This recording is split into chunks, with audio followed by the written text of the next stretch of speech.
बहुत प्यारी लग रही हो तुम। वैसे तुम भी बहुत हैंडसम लग रहे हो। सरप्राइज। तुमने क्या वो घर खरीद लिया? हाँ मेरी जान, बिल्कुल सही समझी। तेरे शौहर तो बाकी दुनिया के सबसे अच्छे शौहर हो, सच में दुनिया।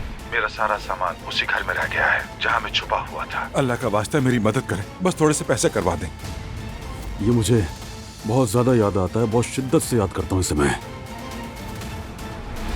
लगता है माँ अभी तक नहीं आई। आप रकम हसन के हवाले करने के बाद वहाँ से दूर हो जाएंगी, हम वहाँ से उन्हें गिरफ्तार कर लेंगे। अल्लाह खैर करे। दिलान के फोन पर राब्ता क्यों नहीं हो रहा है? हसन, तुम रुको यहाँ। क्या हो रहा है बारान? हसन यहाँ आया है। बस इतने ही निकाल सकी। बारान, बारान रुक जाओ प्लीज।